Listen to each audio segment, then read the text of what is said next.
All right, everyone, the floater workout for the partner extravaganza is max pull-ups in 3 minutes. The pull-ups can only be performed while the other partner is holding the top of a handstand against the wall. Each partner will be able to basically rotate between the two movements, and in that 3-minute window, the goal is to perform as many pull-ups between the two of you as possible. Let's go over the standards as far as what we're looking at with the RX version of the movements as well as scaled. The RX men is performing chest to bar pull-ups. RX women is chin over bar pull-ups. Scaled men and women, so those of you that can't either perform the pull-up or those of you that can't kick up into the handstand against the wall. Scaled men and women both are performing hanging knee raises. We'll go over the standards for that in a moment. And you're holding the top of a push-up as opposed to holding the top of a handstand.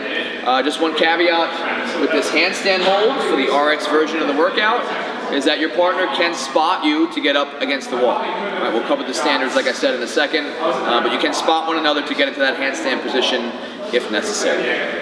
All right, guys, just to go over the flow of the floater workout, we have Coach Jennifer Hunter Marshall here, the one and only, as well as young Olivia Rivera to help demonstrate the movements. So the way it's going to work, again, there'll be a judge over here. We're going to be setting this station up so you guys can access it over the course of the day. You have the ability to come over and do this workout between your heats, between workouts, early in the morning, later in the day, whenever you like. The way it'll work is that the judge is going to set a 3-minute clock. Again, one of you is performing pull-ups while the other is holding the handstand against the wall. You can designate who's going to go first on either one. It doesn't really make a difference. So the way it'll work is this: 3, 2, 1, and go. Partner 1 will kick up into the handstand. Then and only then will partner 2 be able to jump up and start performing pull-ups. 1, 2, 3. Once she's done, she'll hop down. Partner 1 hops off the wall, or vice versa. Whichever one comes first, that set is terminated. They switch places. Partner 2 hops up into the handstand. Once she's up against the wall in the handstand, up to that pull-up bar and start performing her pull-ups.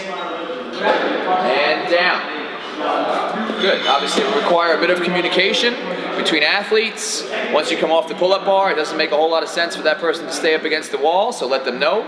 Or vice versa, if the partner is having trouble holding the handstand and they want to come down, make sure you let that person know to stop doing their pull-ups. All right, the reps won't count unless the person is holding the top of the handstand. Let's just go over the standards for the movements.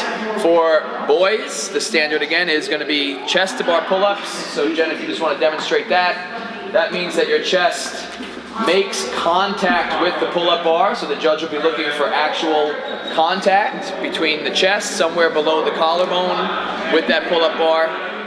If you're high enough, but it doesn't actually touch, that would not be considered a rep. Girls, we're looking for the chin. Get up over the bar. The standard will be chin over the bar. Doesn't need to necessarily cross the vertical plane of the bar. As long as it crosses the horizontal plane of the bar, you're good to go. Any form or style of pull-up is acceptable. Strict pull-ups, kipping pull-ups, butterfly pull-ups, so on and so forth. As long as your arms start at full extension in the bottom and you meet the standard at the top. The scaled version, again, is going to be hanging knee raises for both men and women. So the hanging knee raise, what we're looking for is a hang position where the knees pass above the hips at the top and they come back to a full extended position at the bottom. The standard for the hold for the scaled version is just going to be the hold to hold the top of a push-up. So we're just looking for basically a straight position through the body. It doesn't really need to look perfect, to be honest. You don't get any style points per se. As long as you're holding the top of the push-up in some way, shape, or form, and no other part of the body is touching the ground, you're good to go. What am I forgetting, girls? Nothing? Live ripped. 3 pull-ups and live ripped. One of them is a no rep too. Yeah, that's the floater workout, everybody. Again, you can perform it over the course of the day whenever you like. We'll have judges on standby.